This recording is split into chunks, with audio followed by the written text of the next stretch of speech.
வணக்கம். போற்றுதலுக்கும் பாராட்டுக்கும்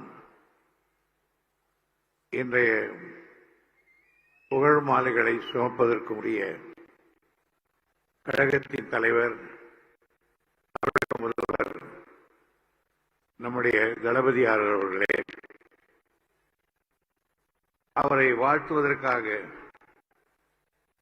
இந்திய திருநாட்டின் பல்வேறு முனைகளில் இருந்து வாழ்த்தி அமர்ந்திருக்கக்கூடிய ரெஸ்பெக்டட் அகிலேஷ் யாதவ் அவர்களே, ரெஸ்பெக்டட் ஃபருக் அப்துல்லா அவர்களே,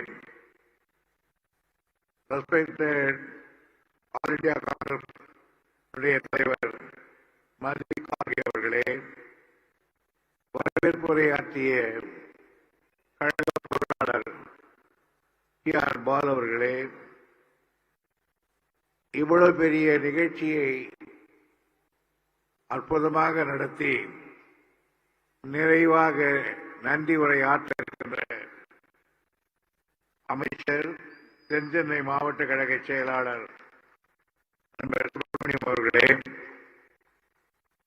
அமைச்சர் பெருமக்களே, மாவட்ட கழக செயலாளர்களே, பல்வேறு ஒன்றிய கழக, பகுதி கழக, கிழக்கழகத்தினுடைய செயலாளர்களே, தோழமை கட்சி தலைவர்களே, கூடியிருக்கின்ற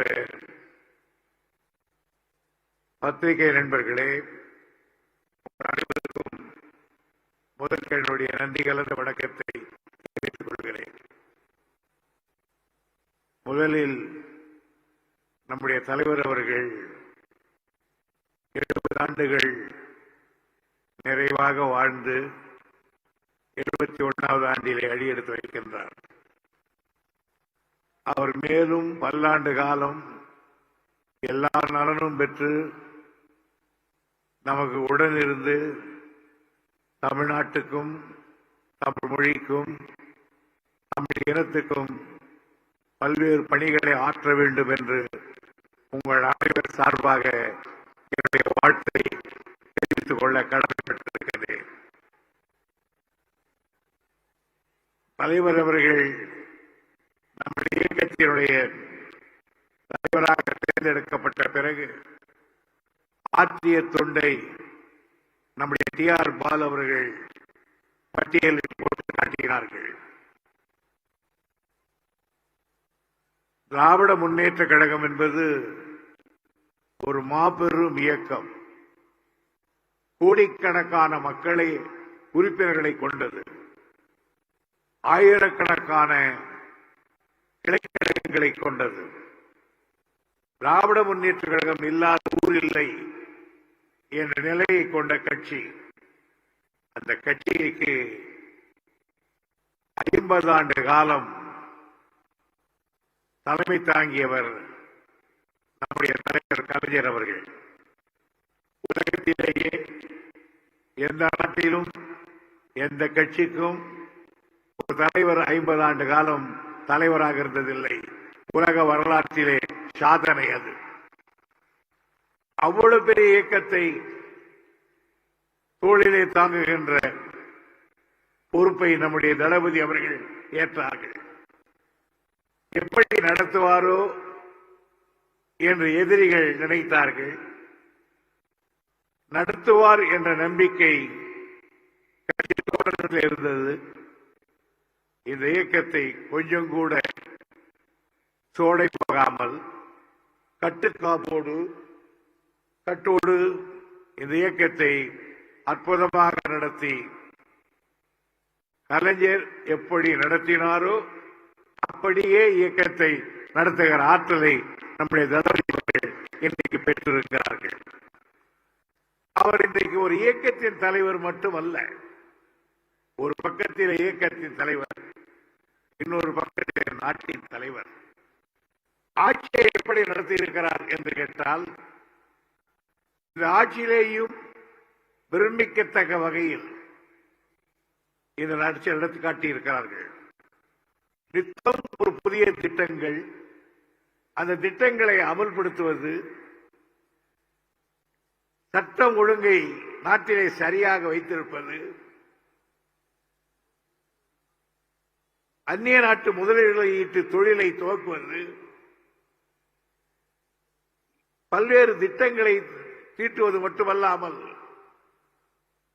வருங்காலத்தில் எப்படி இருக்க வேண்டும் தமிழகம் என்பதற்கான புதிய திட்டங்களை அறிவிப்பது, இப்படி பல்வேறு திட்டங்களை ஆட்சியை அமர்த்தி கண்டோர் வியக்கிற அளவுக்கு ஆட்சியை நடத்தி கொண்டிருக்கிறார்கள்.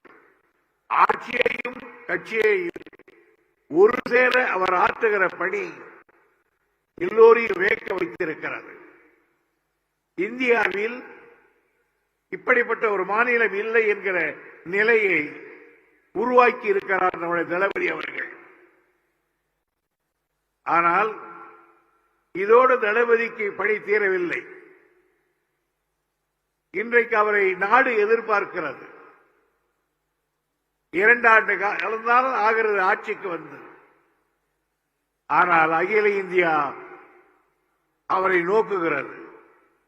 காரணம், இந்திய திருநாடு ஒரு பயங்கரமான விபத்தை எதிர்நோக்குமோ என்று படித்தவர்கள், சிந்தனையாளர்கள், அரசியல் அறிஞர்கள், நல்ல அரசியல்வாதிகள் பயப்படுகிறார்கள். சட்டம், அதாவது இந்தியாவின் அரசியல் சட்டம் பறிபோய் விடுமோ என்கிற பயம், இறையாண்மை என்ன ஆகுமோ என்கிற கவலை,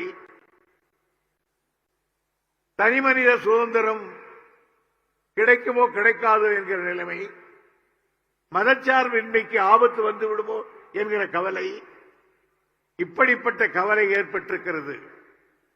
இந்த கவலையை போக்கக் கொள்வதற்கு அல்லது எதிர்த்து குரல் கொடுப்பதற்கு ஒரு ஆற்றல் மிக்க ஒரு தலைவன் தேவை. அந்த ஆற்றல் மிக்க தலைவர் யார் என்று இந்தியா தேடுகிறது.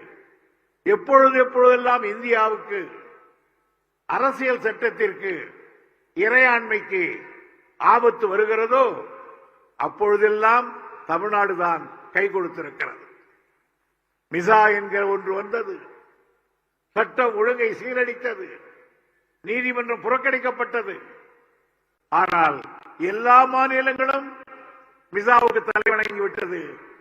தமிழ்நாடு மட்டும் நிமிர்ந்து நின்றது, எதிர்த்து நின்றது, எதிர்த்து குரல் கொடுத்தார் கலைஞர். விளைவு, ஆயிரக்கணக்கான பேர் சிறையிலே வதைப்பட்டோம்.